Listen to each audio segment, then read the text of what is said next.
Nelson Mandela, who is a Nobel Prize winner of the Peace, Nobel for Peace, and also the Bharat Ratna and Jawaharlal Nehru Award, too many awards.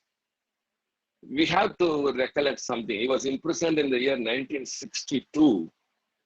And even in the year 1966, the International Convention of the Elimination of all forms of racial discrimination didn't find a solution.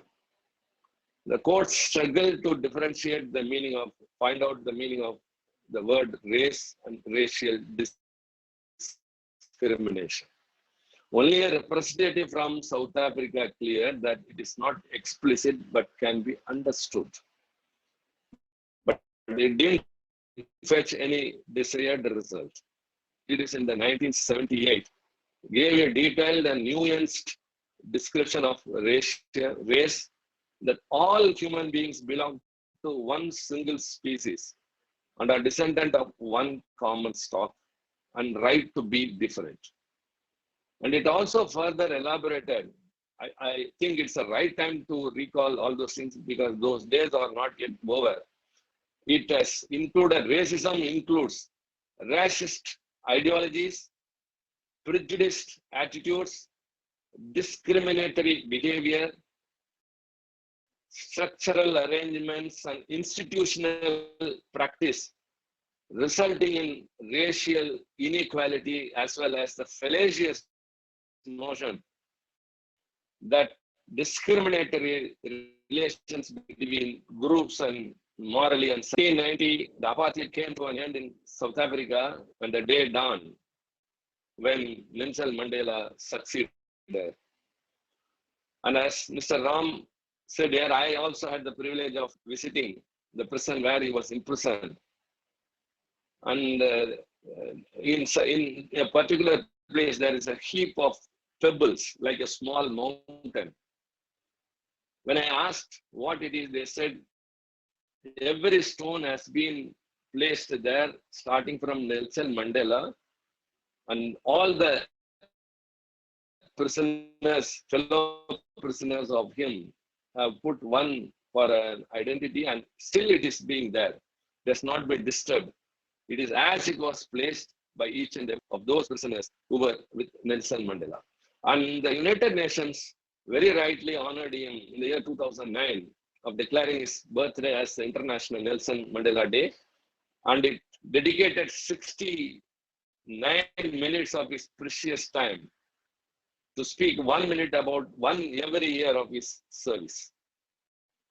So on this day, you are going to unveil a statue of him. We are celebrating the Centenary celebrations as the previous Supreme Court Justice spoke. Tamil Nadu has always been a pioneer in such things, and we have always voiced for social justice and equal rights for all. But I have to stand with Mr. Ram now, who said that India is facing a very tough time. Challenge has been thrown to the pluralism, the composite culture, the doctrine of unity in diversity. And in Nigeria, 60 human rights activists who have fought against discrimination of racial discrimination have been killed in Nigeria. And in India also, those who voice for human rights and those who are against the authoritarianism of a government are being killed. So we have, the days are not yet over. Apartheid is not confined only to South Africa. Racial discrimination after all these years have not come to an end. The displaced people of Sri Lanka have not yet been rendered justice. So many people are missing, no solution for that. And in India, casteism plays a main role. And surprisingly or shockingly, the latest news that has come as that in Chicago, in the US, in the month of April, the statistics very clearly reveal that out of the total number of COVID-19 persons who have died, 72% are only Black people, though they constitute only 1/3 of the population in Chicago. The population is 1/3, but the death rate is 72% means medical facility is not yet extended to those people. Languishing very much behind without any basic rights. In Philippines, there are it is very low level of investigation, prosecution and conviction on racial discrimination. So I feel that on this right occasion, when we are celebrating the centenary of a great leader who has fought for years, who has suffered 27 years of imprisonment and has brought a relief to the people of Black in the South Africa, who have been victimized for long decades, for centuries. We have to recall and take a solemn pledge that the days are not yet over. We have to fight on the path of such leaders to bring an end to this sort of discrimination in any form, whether it is caste, creed, color, religion, ethnicity, racial, anything. We have to fight against.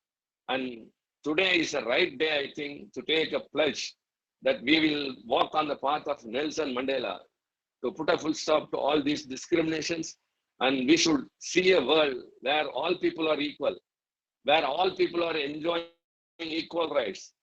The government of the day should be for all the people and not for one section of the people.